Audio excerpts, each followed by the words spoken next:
大家好，欢迎大家来到以色列美角的频道。那这一集呢，就是要跟大家一起走到圣殿山上去看一下第三圣殿盖起来了吗？那当然是没有。那为什么会有今天这一集呢？主要是因为前几天就有一个认识的人跟我说，好像很多基督徒在捐钱去盖第三圣殿，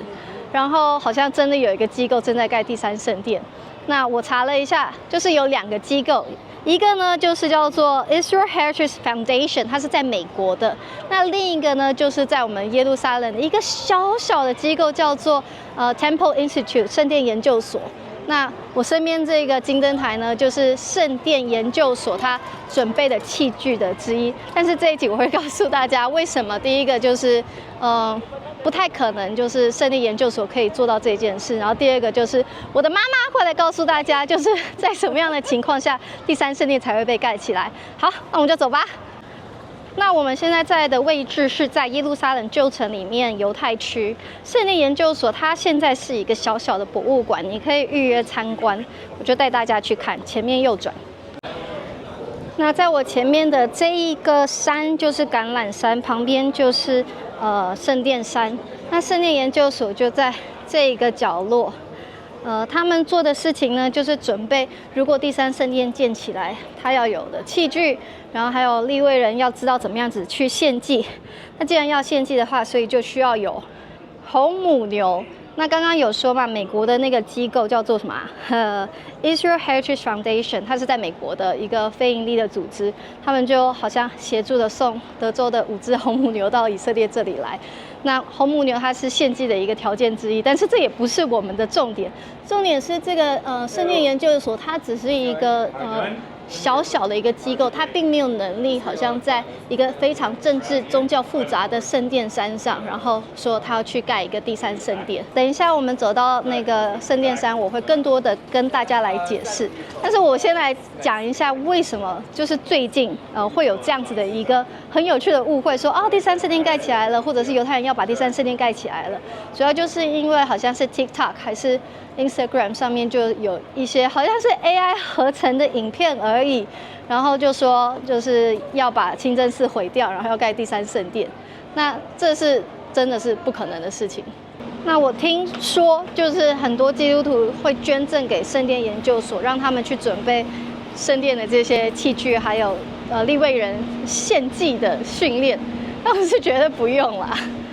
那我们现在在的地方呢，就是在西墙前面，西墙后面那个黄色屋顶的就是磐石清真寺。我们要怎么样上去到圣殿山呢？磐石清真寺就是在圣殿山的园区嘛，我们要怎么上去？就是这个桥。那这个桥呢，它对于非穆斯林只有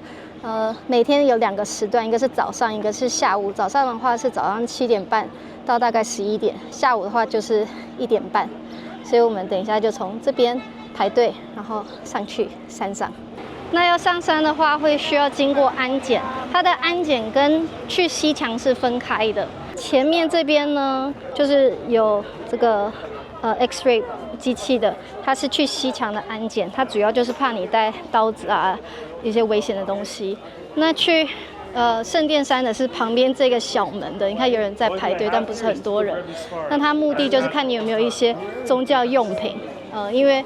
任何非伊斯兰教宗教用品都不能够带上山。那所以右边这边是上圣殿山，这边是去西墙，是分开的。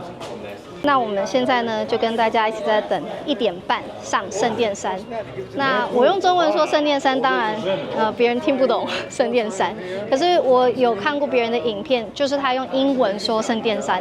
然后就被上面的宗教警察是穆斯林骂。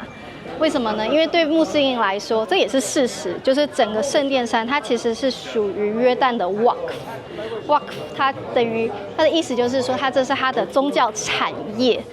它不会因为说今天就是耶路撒冷是属于以色列的，然后这个它的宗教产业就变成了以色列的一部分，没有。更甚至是1967年，当以色列把那个在6日战争之后把耶路撒冷拿回来以后，是他自己跟约旦达成协议，就是让圣殿山可以维持 Waqf 的这个身份。也就是说，圣殿山真正的统治权是谁？约旦不是以色列哦，所以我们现在上去呢，等于就是我们要接受让约旦的这个宗教警察管的一个模式。意思就是说，我们现在上去呢，有带枪的警察在上面呢，是以色列的，他是要保护，就是不要任何的冲突的发生。但是他的整个文化，他的整个宗教是由约旦的警察来管，所以他们是不带枪的。所以就是如果我们衣服穿的包的不够多啊，露出肩膀啊，露出脚啊，像我妈妈等一下可能她就会必须要穿他们的那个裙子，把脚踝遮起来，那就是完全按照约旦的方式。那我补充一下，为什么不能够带就是十字架的东西、圣经的东西，或者是像犹太人的祷告经啊这些东西？这其实是以色列是政府这一边的规定，因为他不希望这上面它是由约旦的管理嘛，他不希望引起任何的这种冲突。那所以如果你的背包里有圣经啊，或者是犹太人的祷告经啊，或者是什么东西的话，可以放在这里，然后到时候再回来领。然后你在上面不可以有任何好像你在祷告的动作，或者是宣告的动作。你如果做了这样的动作，你就会被赶下山，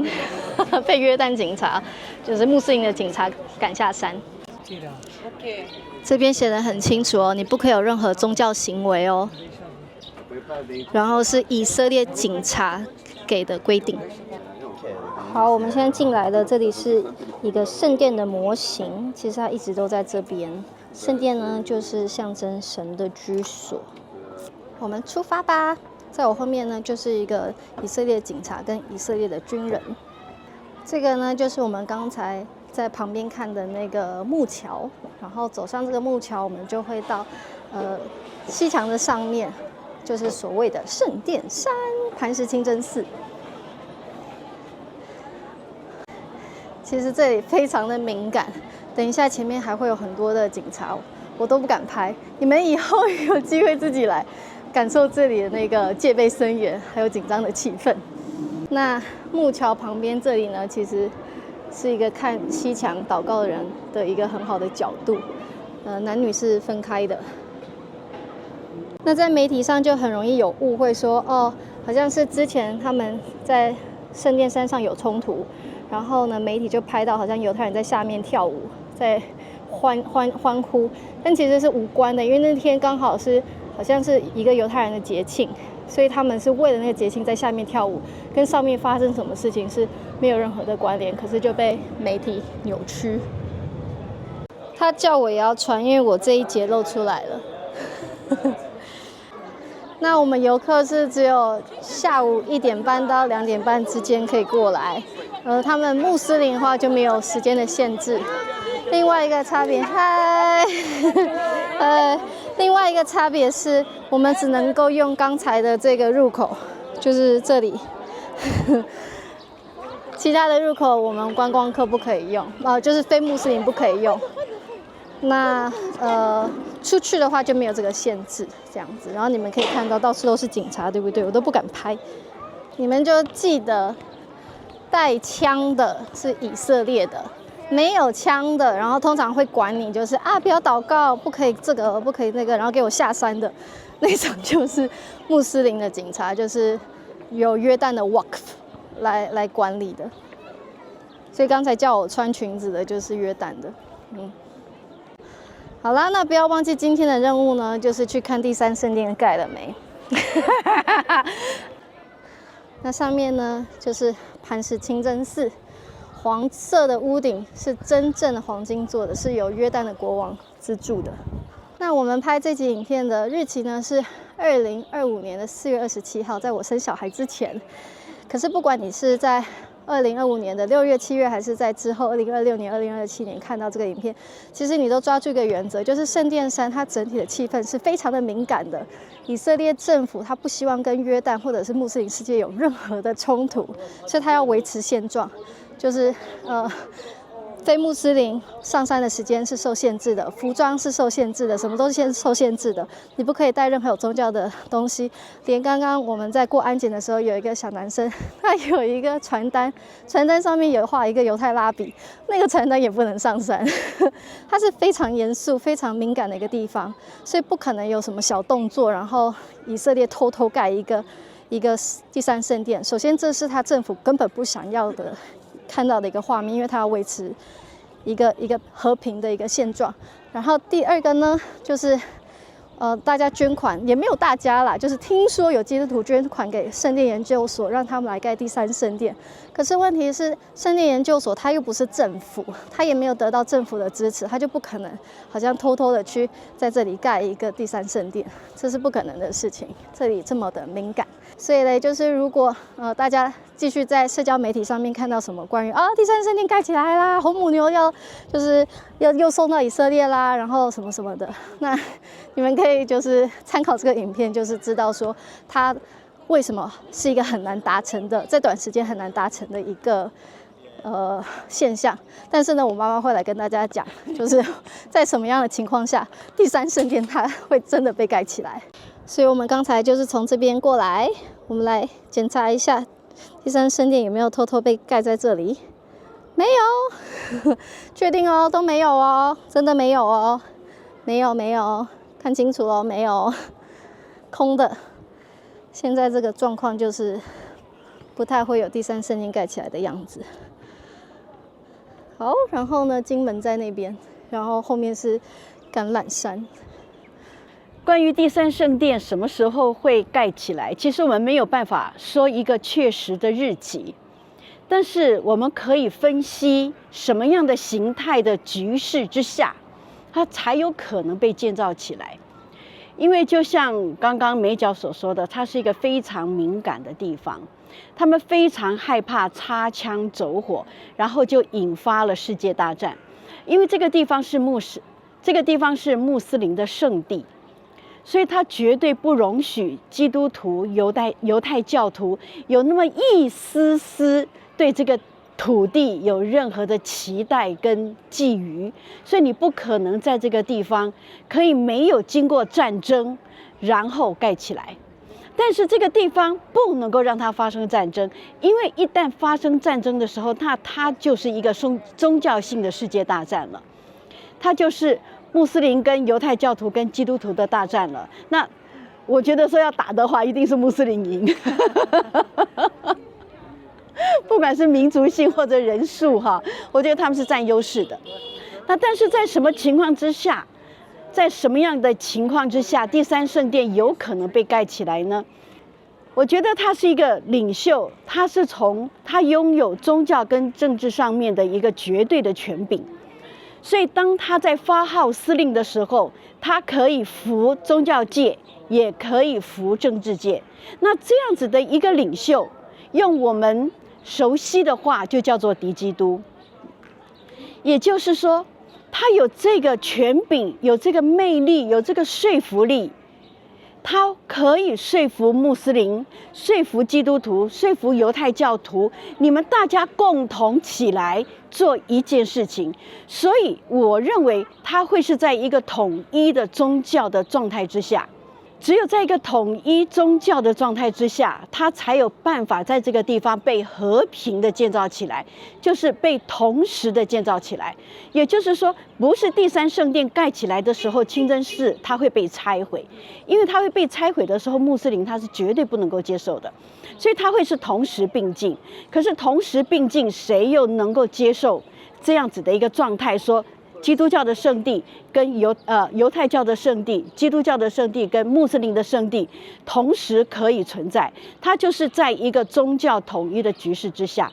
可是宗教为什么能够统一？是它首先它必须是一个政治性的统一，所以它会是在敌基督上台的时候他所做的事情。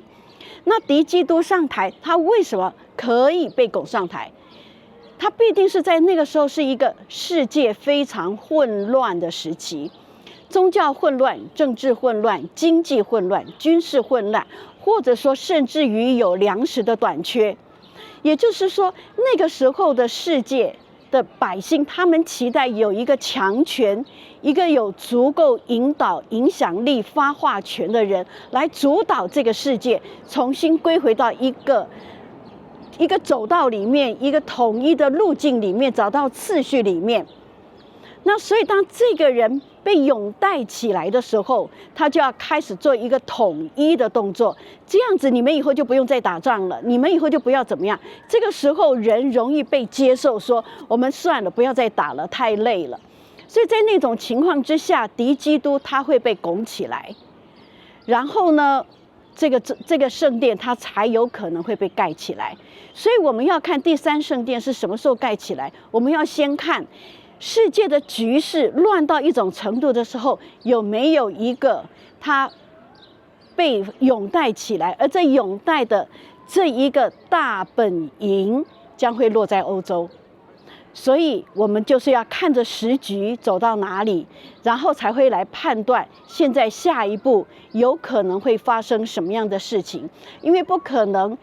有什么样的动作，然后可以在不影响这个双边的这个敏感、政治敏感、宗教敏感的情况之下，然后让它被建立起来。所以说，就是因为这也是穆斯林的圣地，不可能在穆斯林的眼皮底下，然后犹太人偷偷的盖一个第三圣殿，这是绝对不可能的事情。所以在社交媒体上，很多的那种煽风点火的影片，就是好像要让穆斯林觉得说啊，就是犹太人他们很激动、很激进啦，然后要偷偷盖圣殿，这是不可能的事情。也就会像是我妈妈刚刚说的，一定是在一个世界很乱的局势之下，然后突然有一个在政治上、在宗教上的一个领袖，然后给大家一个这个好的方案，然后是三边包含基督徒都觉得很好的。那美角的妈妈啊，就是我妈妈，她有那个一个 YouTube 频道叫做圣经百会。那圣经百会都讲什么呢？圣经百会，我们有所谓百会嘛，也就是说它会有很多的主题。那我们现在首先就是说我们已经进行的主题是7印7号7晚。那这个主题，我想美角这个播出的时候应该已经结束了。接下来我们所播出的就是以色列神的见证人，再来就是耶路撒冷的前世今生，再来就是末日进程。也就是说，我们从启示录所讲述的天上地上地底下所发生的事情，然后进入统整本圣经是怎么样来论述末后神做事的次序跟季节，然后寻找到对于一个基督徒，我们要用什么样的态度跟真理来面对一个混乱的局势。非常重要。这类的教导你都不会在以色列美角的频道上找到，一定要去圣经百会哦，所以记得要订阅哦。那补充一下，就是说他没有现在在盖，不代表他没有在预备。我们刚刚所讲的就是它没有在平面你的视觉里面盖出来，并不代表在你的视觉以外它没有动作。譬如说他的圣殿研究所，他们有祭司的训练学校，他们已经预备了所有圣殿需要的材料，甚至于红母牛都已经到位了。也就是说，他们为了要预备这个圣殿能够盖起来，他们已经预备了很久了。这个是一件事实。我们现在所说的是，这个事实要变成一个结论的时候，它还没有到这一个世界的局势。我们刚刚所讲的重点是在这里，并不是说他们没有在预备，他们是非常积极的期待这个时候能够实现。好了，那我们就再次跟大家说拜拜啦，记得去订阅圣经百会。